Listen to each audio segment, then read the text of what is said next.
உள்ளேருந்து துரத்தி விட்டா இங்கே தான் வந்து இப்போ உட்காந்து கிடக்கணும். இங்கே தான் எல்லாருமே நைட்டு பகமாக படுத்து கிடக்குறாங்க. ஒரு நோயாளியை வேலையை வாங்குறது எனக்கு கஷ்டமாக தான் இருக்குது. இருந்தாலும் என்ன பண்ணுறது, என்னை எழுத சொல்லி ஒரு ஃபார்மை கொடுத்தாங்க. தப்பாக எழுதி காலி பண்ணிட்டேன். 2வது ஃபார்மை வாங்கி கெஞ்சி கதறி இன்னொரு ஃபார்ம் ஒன்று கொடுங்க, அதை கரெக்டாக எழுதுவேன்னு சொல்லிவிட்டு வாங்கிட்டு வந்து இதை இப்போ இவங்களை எழுத விட்ருக்குறேன். இப்போ ஆமாம், இதில் ஏதாவது மிஸ்டேக் பண்ணோம் அப்படின்னா டோட்டலாக மிஸ்டேக் ஆகிடும். ஸோ அதனால் கொஞ்சம் தெளிவாக எழுதி கொடுக்கணும் அப்படின்றதுனால நானே ஒரு குழப்பவாதி. அதனால் என்னை தாண்டி இவங்க ஒரு குழப்பவாதி. அதனால் நாங்கள் 2 பேரும் சேர்ந்து இந்த ஃபார்மை ஃபில் பண்ணிவிட்டு குழப்பிட்டு இருக்கிறோம். ஆக மொத்தம் ஃபில் பண்ணோமான்னு கேட்டால் இல்லை, இது வரையும் இந்த அடிச்சதில் வராமல் பார்த்துப்போம். சரியா? இன்னைக்கு சாப்பாடு அடுத்து எல்லையும் அவங்க வந்தாச்சு.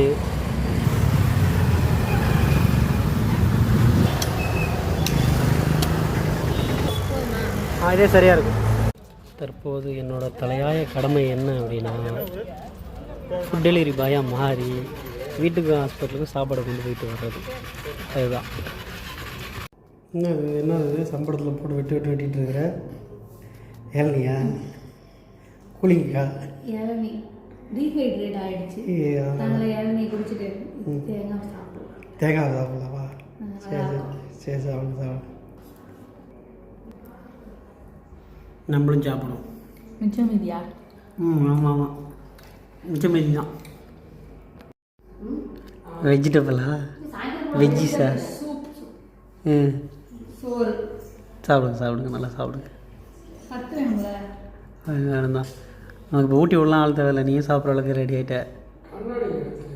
சரி ஓகே, சூப்பராக இருக்கா? இந்த மாதிரி டைமில் தான் ஃபைபர் தேவை. ஃபைபர் சாப்பிடுங்க. குட்டு மாதிரி மண்டையை ஆட்டிகிட்ருக்கீங்க. சரி ஓகே. இடையிடையே ஆஃபீஸ் ஒர்க்கையும் பார்த்துட்ருக்குறேன். இப்படி தான் போயிட்டுருக்குது ஹாஸ்பிட்டலில் ஒரு 3 நாளாக, 3 டேஸாக. டயர்டாகிட்டேன் நானே. குழந்தைய பற்றி அந்த புள்ளியோட நான் தான் ரொம்ப டயர்டாகிட்டேன் போல். எங்கண்ணே நான் தானே டயர்டாகிட்டேன். எனக்கு தான் ரொம்ப ஆமாம், நான் தான் டயர்டாகிட்டேன். என் தலையை பார்த்தாலும் தெரியல நட்டுக்கிட்டு இருக்கு. நான் தான் ரொம்ப டயர்டாகிட்டேன்.